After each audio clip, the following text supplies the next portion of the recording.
अवधूत चिंतन श्री गुरुदेव दत्त. श्री स्वामी समर्थ. जय जय स्वामी समर्थ. स्वामी म्हणतात, बाळा, आता ती वेळ आली आहे. तुझ्या जीवनामध्ये पैसा, सुख, समृद्धी, ऐश्वर्य आणि समाधान तुझ्या घरात प्रवेश करेल. हा संदेश जेव्हा जेव्हा ऐकशील तेव्हा तेव्हा तुझ्या जीवनामध्ये एक आशेचा किरण घेऊन येईल. त्यामुळे हा संदेश शेवटपर्यंत नक्की ऐक आणि कमेंटमध्ये तुला आलेली स्वामींची प्रचिती 2 शब्दात सांगशील, म्हणजे तुझी प्रार्थना स्वामींपर्यंत नक्कीच पोहोचेल. स्वामी म्हणतात, बाळा, चमत्कार हा शेवटच्या क्षणालाही होतो आणि आमची जर तू भक्ती करतो आहेस तर तुला शेवटच्या क्षणालाही तुझ्या इच्छा पूर्ण होताना दिसून येतील.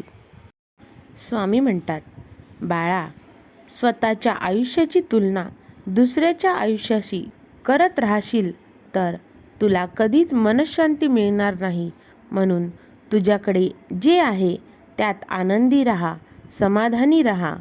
प्रत्येक गोष्टीत आनंद मिळवता आला पाहिजे आणि त्या क्षणाला आनंदी रूपात जगता आलं पाहिजे. कारण आयुष्य हे फार काळ नसतं. जेवढे आयुष्य आहे त्या आयुष्यामध्ये आनंदाचे क्षण अनुभवायचे असते. स्वामी म्हणतात, बाळा, स्वतःच्या स्वार्थासाठी इतरांचा वापर करणाऱ्या आणि स्वतःच्या मतलबासाठी इतरांना त्रास देणाऱ्यांना आयुष्यामध्ये कधीही सुख लाभत नाही. ते कायम दुःखीच राहतात. स्वामी म्हणतात, बाळा, माणसाने वेळेसोबत काळासोबत चालावे, काळाप्रमाणे बदलावे. परंतु काहीही झाले तरी आपल्या आईवडिलांचे संस्कार आणि आपली संस्कृती याला शेवटपर्यंत सोबत ठेवावे, त्याला कधीही विसरू नये. स्वामी म्हणतात, बाळा, जीवनामध्ये तुला पैसा म्हणतो मला कमव, बाकी सर्व विसर. वेळ म्हणते माझ्या मागे धाव, बाकी सर्व विसर. आणि तुझा भविष्यकाळ म्हणतो माझ्यासाठी धडपड कर, बाकी सर्व विसर. परंतु आपले स्वामी, आपला परमेश्वर म्हणतो, फक्त माझे नामस्मरण कर, मी तुला सर्व देईन. ज्याची तू इच्छा करतो आहेस ते सर्व तुझ्या जीवनामध्ये येईल.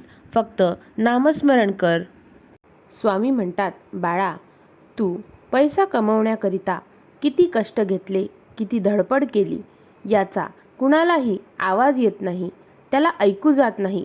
पण तुझ्या जीवनात येणारे सुख, समृद्धी आणि तुझ्या जीवनातील पैशाची चमक ही मात्र सगळ्यांच्या डोळ्यात भरते.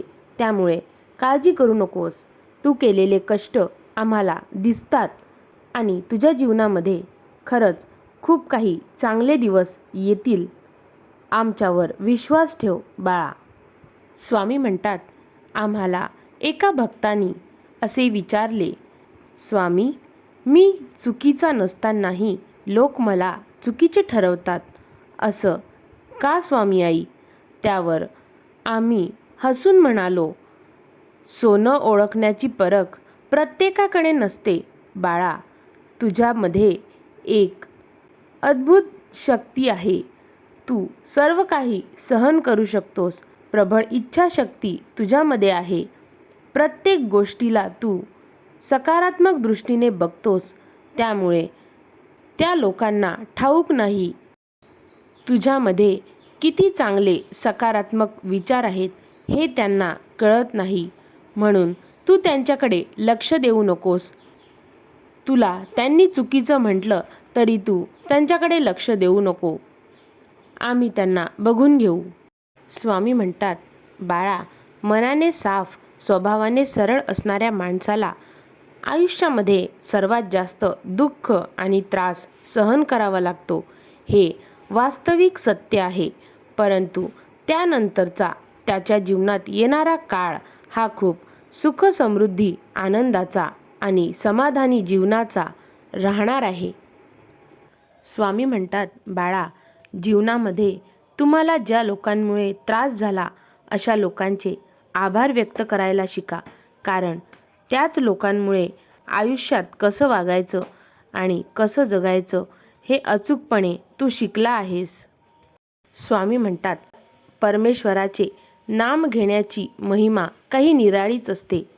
जेव्हा आपण परमेश्वराचं नाव घेतो आणि नाम घेता घेता, प्रार्थना करता करता जेव्हा अचानक डोळ्यात अश्रू येऊ लागतात, तर तू खुशाल समजून जा की तुझी प्रार्थना आमच्यापर्यंत, परमेश्वरापर्यंत पोचली आहे.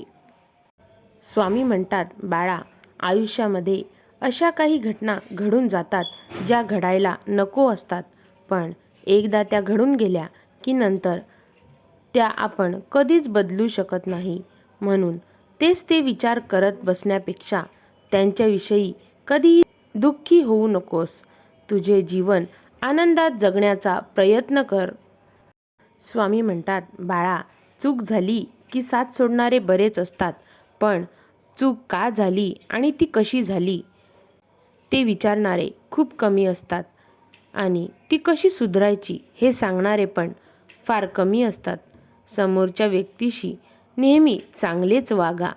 ती व्यक्ती चांगली आहे म्हणून नाही, तर तुम्ही चांगले आहात म्हणून. स्वामी म्हणतात, बाळा, जेव्हा तुझ्याकडे द्यायला काही नसतं तेव्हा फक्त समोरच्या व्यक्तीला आधार द्यावा. त्यामुळे समोरच्या व्यक्तीला ताकद मिळते.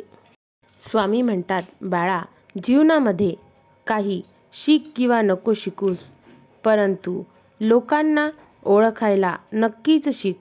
कारण लोक जसे दिसतात तसे नसतात. स्वामी म्हणतात, बाळा, तुझ्या जवळचे सगळेच तुझे शुभचिंतक नसतात.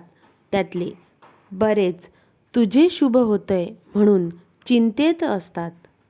स्वामी म्हणतात, जोपर्यंत एखाद्या व्यक्तीवर अप्रिय प्रसंग बीतत नाही तोपर्यंत त्याला परिस्थितीचं गांभीर्य कळत नाही. बाळा, कुणालाही कमी लेखू नकोस, कुणाला टोचून बोलू नकोस, कुणाचा राग द्वेष करू नकोस आणि कुणाच्या गरिबीवर पण हसू नकोस.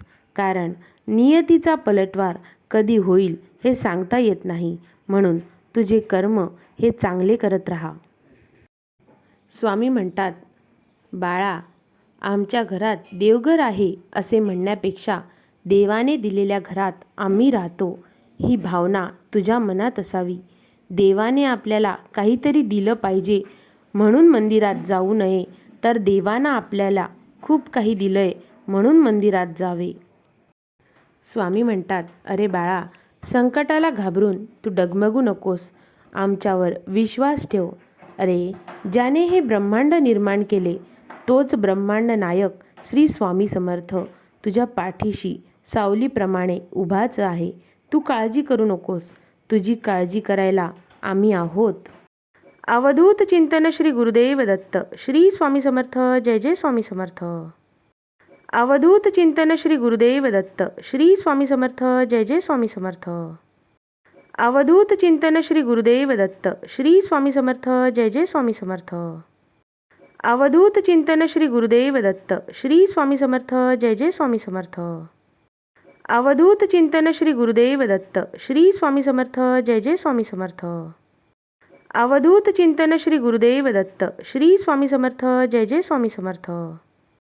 अवधूत चिंतन श्री गुरुदेव दत्त. श्री स्वामी समर्थ. जय जय स्वामी समर्थ. अवधूत चिंतन श्री गुरुदेव दत्त. श्री स्वामी समर्थ. जय जय स्वामी समर्थ. अवधूत चिंतन श्री गुरुदेव दत्त. श्री स्वामी समर्थ. जय जय स्वामी समर्थ. अवधूत चिंतन श्री गुरुदेव दत्त. श्री स्वामी समर्थ. जय जय स्वामी समर्थ.